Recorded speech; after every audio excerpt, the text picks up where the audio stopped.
అంటే ఒక చాలా టాలెంటెడ్ ఫెలో. అంటే నేను మొట్టమొదటిసారి కొరియోగ్రాఫర్గా అతను పరిచయం చేశాను జగడం ద్వారా.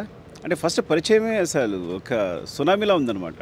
రావడమే ఏ మూమెంట్ చూపించినా చాలా కొత్తది. మీరు జగడం చూస్తే నేను చాలా వాడుకోలేదు, చాలా చూస్తుంటే ద ఫస్ట్ మూవీకే ఈ క్రియేటెడ్ వండర్స్.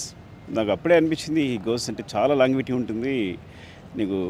నేను అప్పుడే తనకు చెప్పాను కూడా, నీకు ఐ థింక్ ఇండస్ట్రీలో చాలా లాంగ్విటీ ఉంటుంది, అంటే ఇండస్ట్రీ ఉన్నందుగా నువ్వు ఉంటావని చెప్పాను నేను. సో గణేష్ అలా చేస్తూ ఉన్నాడు, మధ్యలో కలుస్తూ ఉన్నాం. మొన్న ఏ బిడ్డ సాంగ్ కూడా చేసాం. ఇందులో పుష్పలో ఏ బిడ్డ సాంగ్ చేసాం, మళ్ళీ కలుస్తున్నాం.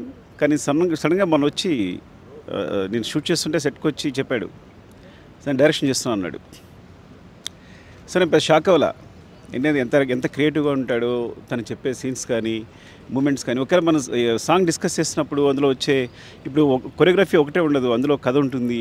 చాలాసార్లు మీరు జగడం ఫస్ట్ సాంగ్ నుంచి కూడా తను చెప్పే సినిమాలో ప్రతిదీ కథ ఉంటుంది. మన ఐ థింక్ అలవైకుంఠపురంలో కూడా ఐ థింక్ కథ ఉంటుంది, ప్రతి సాంగ్లో కథ ఉంటుంది. షాక్ అయ్యా, కానీ పాయింట్ చెప్పినట్టు షాక్ అయ్యాను.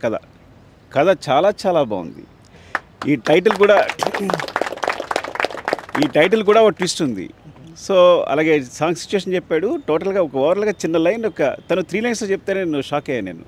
నాకు ఒకసారి మళ్ళీ మొత్తం కథ వింటానని చెప్పాను. అంత ఇంట్రెస్టింగ్గా ఉంది.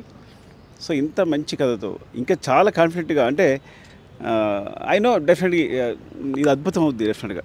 ఎందుకంటే నాకు తెలుసు కాబట్టి, ఇది గణేష్ అనేది నాకు తెలుసు కాబట్టి నేను చెప్తున్నాను. Wish all the best Ganesh and Bhanu. ఇంకా అందరూ ప్రొడ్యూసర్ గారు, ఐ థింక్ మీరు డాక్పట్ కూడా డెఫినెట్గా ఇప్పుడే చెప్పేస్తున్నా. ఈ మాట గుర్తుంచుకోండి. ఎందుకంటే నా కథ మీద చాలా నేను కథనే నమ్ముతాను. తను చెప్పిన పాయింట్ చూస్తే చాలా గొప్పగా ఉంది. డెఫినెట్గా it's all the best team అందరికీ కూడా. హీరో అండ్ సినిమాగ్రాఫర్ అందరూ ఎవరైనా మర్చిపోతే. అండ్ బాను సూపర్, కమన్ రా. ఎందుకంటే